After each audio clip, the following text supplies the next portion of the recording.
అని ఎప్పటి ప్రార్థనకి ఎప్పుడు జవాబు? మర్చిపోతాడా? కొన్ని ప్రార్థనలు సుదీర్ఘకాలం పట్టొచ్చు, కొన్ని ప్రార్థనలు నీ అవసరాన్ని బట్టి వెంటనే వినొచ్చు. ఎప్పుడు కూడా నా ప్రార్థన దేవుడు వినట్లేదు, నన్ను పట్టించుకోవటం లేదు, నా పరిస్థితి అగమ్య గోచరంగా ఉందని అన్నడు నువ్వు అనుకోవద్దు నాయన. నువ్వు మోకాళ్ళుని హృదయ లోతులో నుంచి నువ్వు చేసే ఆర్తధ్వని, కన్నీళ్లతో నువ్వు చేసే ప్రార్థన నా తండ్రి వినకపోవడానికి ఆయన కఠినాత్ముడు కాదు, కన్నీళ్లు చూసి దాటిపోయే దేవుడు కాదు. ఆయన ఖచ్చితంగా నీ కోసం వస్తాడు, నిన్ను కలుసుకుంటాడు, నీ పక్షంగా తన చేతులు సాచి తన కార్యాన్ని జరిగిస్తాడు. వస్తాడు.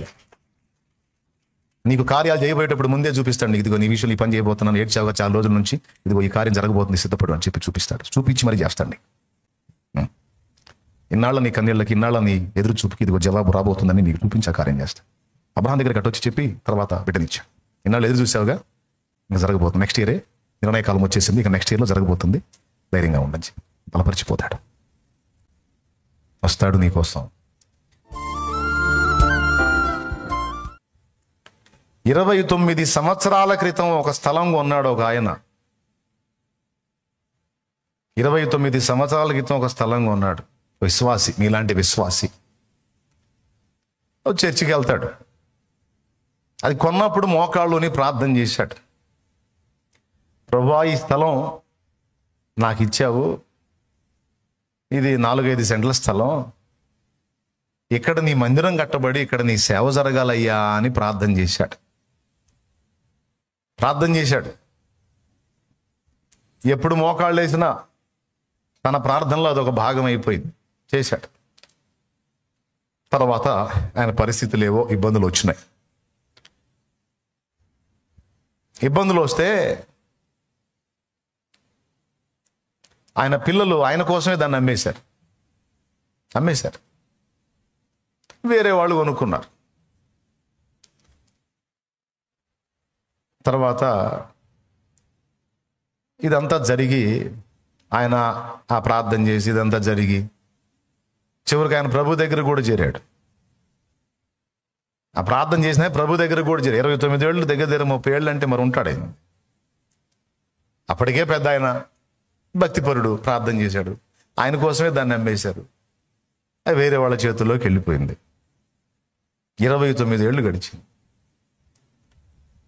ఆ తర్వాత ఊహించని రీతిలో దాని పక్కనే, ఆ స్థలం పక్కనే ఒక కార్యం జరిగింది.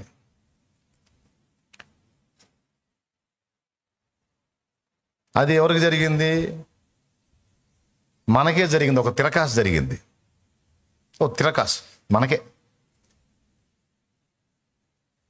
మనోడు ప్లేస్ కొని మందిరం కట్టాలని వెతుకుతా ఉన్నాడు. ఒకళ్ళు ఒక ప్లేస్ అమ్మారు. కాగితాలు అవన్నీ చూసుకున్నారు, రిజిస్ట్రేషన్ అయిపోయింది. అంతా అయిపోయిన తర్వాత మందిరం కట్టడం అయింది. మనమే కట్టింది మందిరం. ఓపెనింగ్ కూడా అయిపోయింది. ఒక సభ జరిగింది. ప్రజలు గ్యాదర్ అవుతున్నారు. మంచిగా ఆరాధన జరుగుతుంది. స్తోత్రం చెప్పండి. ఇది ఒకటి చెప్పి ఒక చిన్న పిలుపునిచ్చి నేను ముగిస్తా. ఒకసారి అందరూ పక్కన పలకరించుకోండి ఒకసారి, అంటే మీరు మత్తులు కాకుండా ఉంటారు.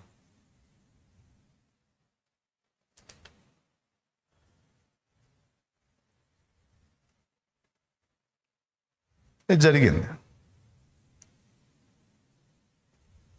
అది ఇంకొల్లు అనే ప్రాంతంలో ఆనంద్ సేవ చేసే ప్రదేశంలో జరిగినటువంటి విషయం. ఇక్కడే ఉన్నాడు ఆనంద్ కూడా, బెల్లక్. ఆ తమ్ముడు, ఆ చిన్నోడు సేవ చేసే స్థలంలో జరిగింది. అది ల్యాండ్ తీసుకున్నాం, మందిరం కట్టాం. దేవుని కృపను బట్టి చక్కగా సేవ జరుగుతుంది. కొద్ది రోజుల తర్వాత ఓ ఫ్యామిలీ వచ్చారు. వచ్చి మందిరం ఏంది మా స్థలంలో కట్టారు అన్నారు వాళ్ళు. మీ స్థలం ఏంది బాబు? ఇది మా స్థలం, ఇదిగో కాగితాలు చూడండి అన్నారు మనోడు. భలేవాళ్ళగా ఉన్నారు. ఇక్కడ ఉన్నటువంటి ఆ సర్వే నంబర్ ప్రకారం ఈ ప్లాట్ మీది కాదు బాబు, మీరు కొన్న ప్లాట్ అల్లది అక్కడ ఉంది, ఇది మా ప్లాట్. చూసుకునే పని లేదా? ఆ? మందిరం కట్టారు, సభ పెట్టారు, ఓపెన్ చేశారు, కూటం జరుపుతున్నారు. ఎవరి స్థలంలో కడతారు? మా దానిలో కడతారా? అంటే మేము తెల్లబోయాం, ఇదేందిరా అని. కాగితాలు చూస్తే వాళ్ళ స్థలంలోనే కట్టాం.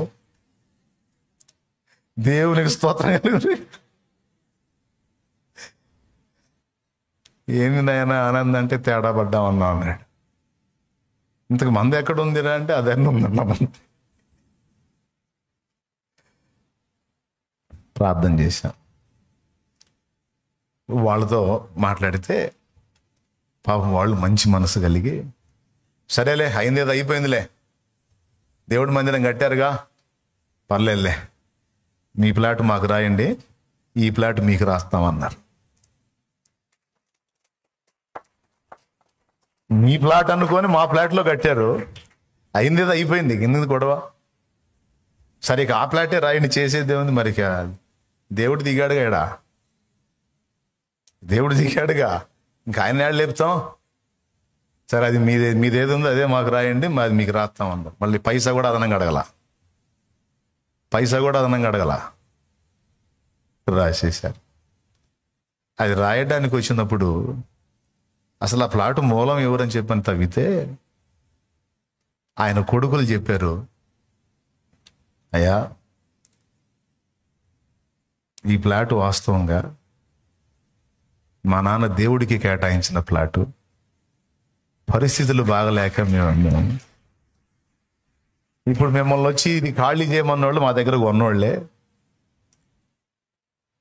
కానీ మా నాన్న ప్రార్థన ఎంత బాగిన్నాడు దేవుడు. వేరే ప్లాట్ చూపించి అదని దీనిలో కట్టించి ఆ భక్తుడు ప్రార్థన చేసిన ప్లాట్ను దేవుడు స్వాధీనం చేసుకున్నాడు. అలాగని మళ్ళీ ఇచ్చిన వాళ్ళకి అన్యాయం చేయాలి, వాళ్ళ ప్లాట్ వాళ్ళకి కేటాయించాడు. జస్ట్ ఒక చిన్న సమస్యను అనుమతించి తన దాసుని ప్రార్థనకు 29 ఏళ్ల తర్వాత జవాబిచ్చాడు.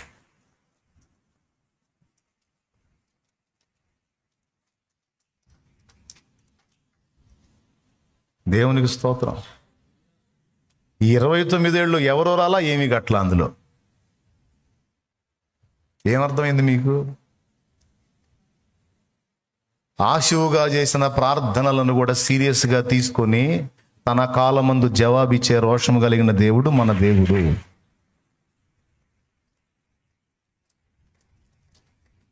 ఆయన పేరేంటి నాయన?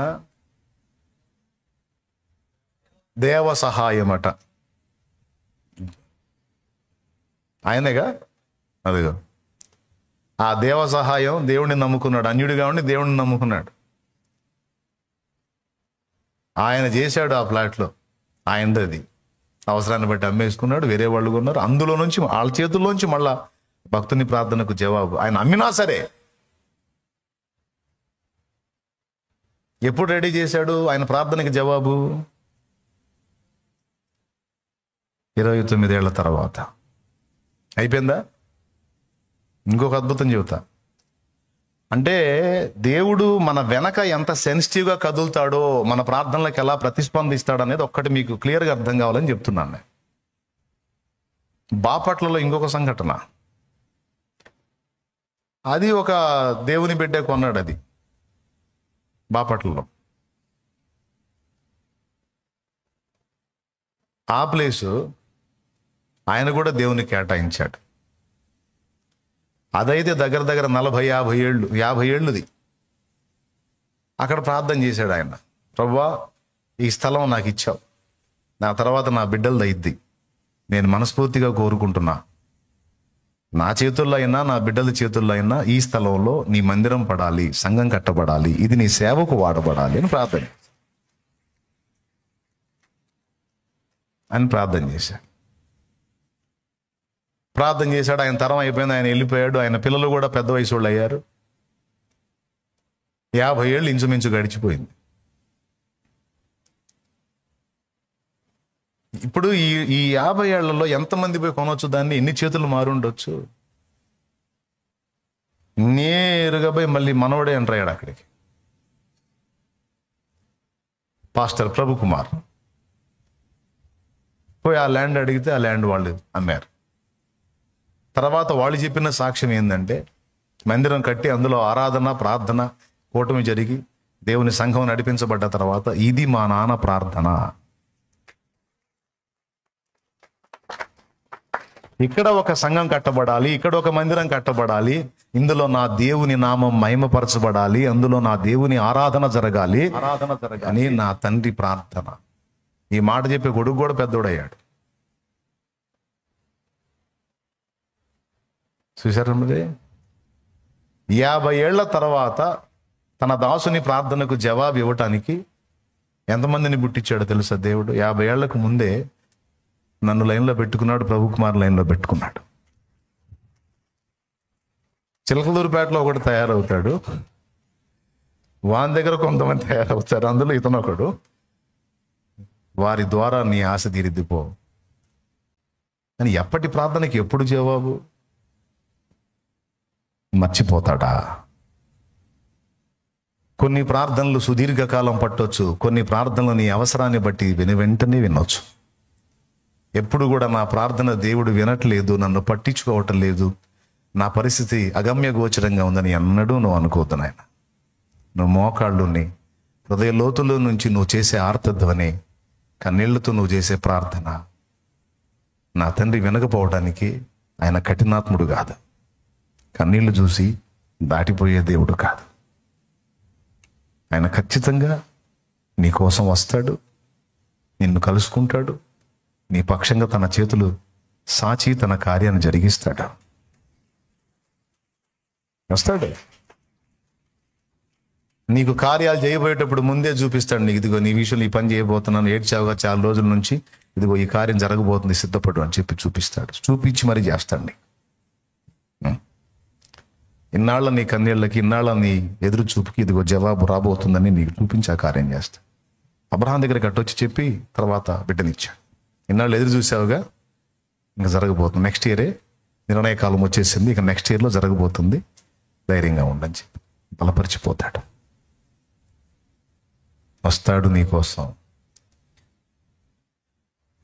ఓకే, ఇక్కడ ఉన్నాళ్ళు, లైవ్లో వింటున్నాళ్ళు అందరూ దృష్టి పెట్టుకోండి, ఈ విషయాలు హృదయంలో భద్రం చేసుకోండి.